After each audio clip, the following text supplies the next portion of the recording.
dumbass.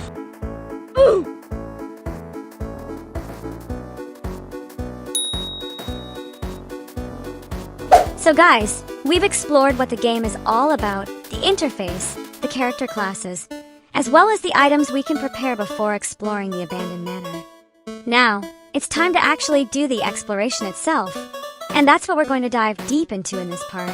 That's right, guys! This time, we're going to become Lara Croft for sure. For this video, I'll also share some exploration tips that I found useful during my experience playing this mode. And I kinda hope these tips can be useful for you too. Well, let's dive in. Okay, so the aim of exploration in this mode is to collect valuables, or classics as the game calls them, to fulfill the quota needed for the match to finish within the available time limit. That's why, the first thing you need to know about exploring the manor is that there is a time limit, as well as a required quota that you need to fulfill before you can evacuate from the area. You can reach the quota by submitting valuables scattered inside the manor, which you have to search for while also trying to keep yourself alive. As long as you fulfill the quota within the time limit, you'll be safe. So make sure that you, as well as your teammates, do your job. If you're the only one trying to complete the quota, while the rest of your team treats entering a haunted manor like a trip to Disneyland, then you'd better write a complaint to NetEase about your teammates. Or, well, just accept your fate. Just like what happened to me before.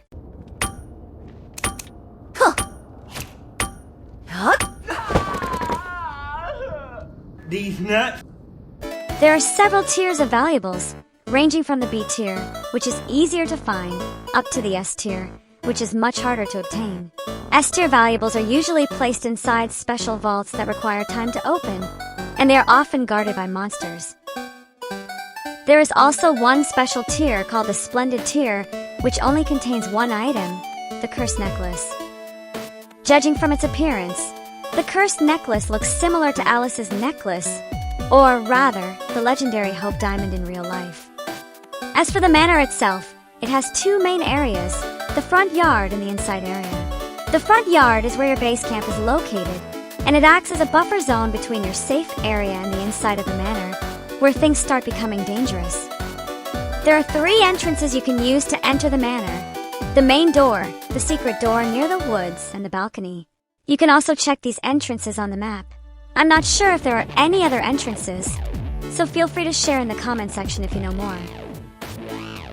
Once inside, well, some of you might question yourself, what do I actually do here besides panic? Well guys, once inside, you'll find yourself in a dark area, so you better start illuminating your path using a lantern, or that one questionable night vision device bought by Orpheus from planet Namek. I'd suggest using that bloody night vision since it offers better visibility and durability, but that choice is up to you. After that, well, you can start your exploration. You can check the mini-map to see the paths you've already explored, and doing this is very useful so you don't get lost. However, the layout of the map does not always stay the same in every match. One match, you'll find a treasure chest at the end of the hallway. Another time, it's that one giant doll hiding there instead. The higher the difficulty you pick, the wider the area you'll have to explore. In lower difficulties, sometimes you'll have a second floor, while other times you won't. In higher difficulties, the second floor will always be available. Valuables are scattered throughout the area. The more valuable an item is, the rarer it will be. Besides finding items on the floor, tables, and other areas, you can also find valuables inside breakable ceramic vases and treasure chests. There are three types of chests. The wooden chest is the most common one, but it rarely contains high-value items. The dark chest contains rarer valuables, and the golden chest usually contains S-tier valuables. Be aware that there is a weight limit during exploration. If you pick too many heavy items, your weight will become too high, causing you to lose stamina faster and recover it slower. Think of it as eating too much before running a marathon. You'll get tired much faster because you're carrying too much weight. Of course, everything would be too easy if there weren't obstacles or, well, terrible teammates waiting for you. Bear traps placed around the manor are an obvious danger, although I still don't understand why someone would put bear traps inside an abandoned manor. Like, even a bear wouldn't dare enter this manor because of how stressful it is to deal with many things inside it. Collapsible roofs are another problem, which you can usually notice from the debris scattered on the floor. If you're clever though, you can actually use this against the monsters by luring them into the trap and letting them trigger it themselves. There's another thing. You can also lose health if you fall from the second floor, and that hurts a lot because sometimes you calculate and think you can jump safely, but then you fall all the way down. Worse, there are 3 monsters waiting for you there. Even worse, everyone else doesn't seem willing to help you, and instead they're waiting to take that one shotgun of yours. Terrible teammates, like I said, okay? Traps aren't the only thing you have to worry about inside the manor. The biggest problem, of course, is the monsters that somehow still guard the area.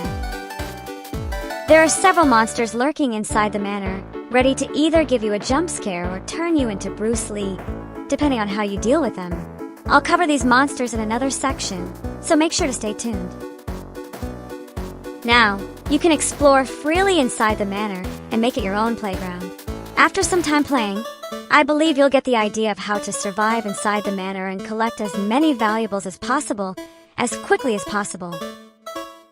However, I'll still share some basic tips and strategies for those of you who are new to the mode and aren't sure what to do inside the manor.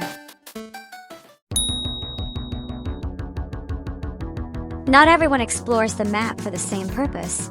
Some people do it to finish quests involving defeating monsters. Some others need to complete quests involving finding certain items or fulfilling a specific quota. And some others just got lost in their last match and now need money to buy back the items they lost. Depending on their goal, everyone will carry different items that are needed to fulfill their purpose. The same goes for you. Before entering the manor, you surely have something that needs to be done from the quest section. In that case, you can prepare a suitable setup that you will bring into the manor.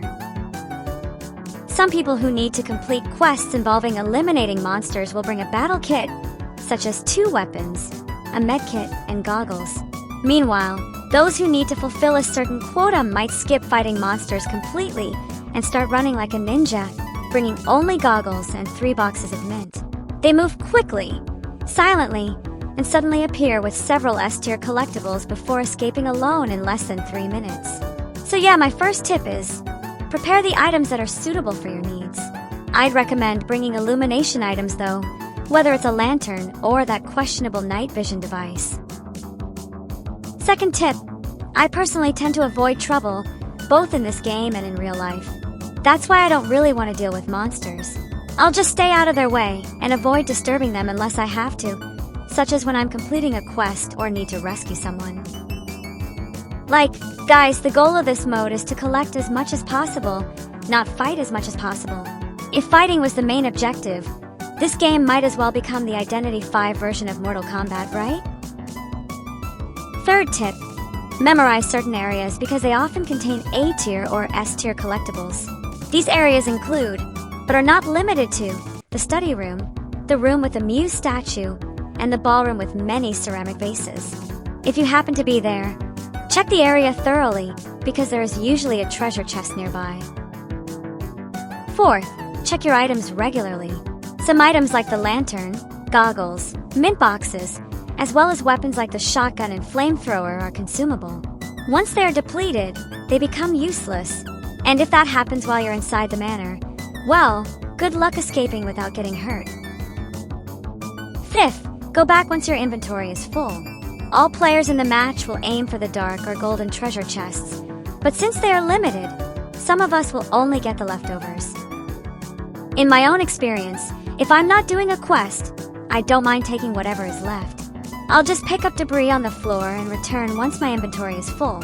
However small the valuable is, it's still worth taking. If I'm doing a quest though, that's a different story. I'll just become a ninja, avoiding every monster until I get the valuable loot, or get cornered by 3 ghosts and starts wondering if playing this mode is actually better than skipping my lunch. Sixth, always refuel whenever you return to the base camp. Seriously, if you happen to be at the base camp, don't forget to refill your supplies. It's better to have a full battery or mint box and not need it, rather than needing it and not having it. 7. Check your map regularly.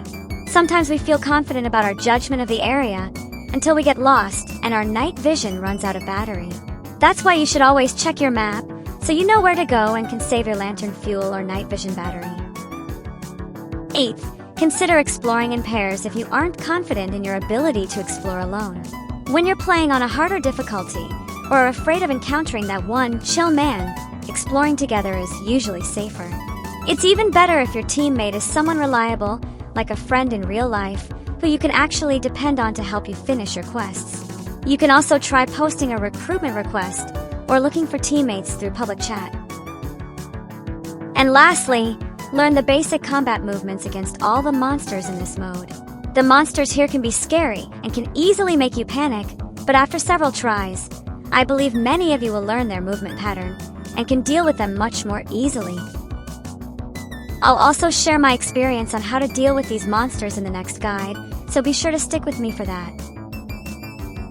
That's all for the third part of this newbie guide, and we'll continue with the fourth one later. Thanks so much for watching, and happy exploring, guys.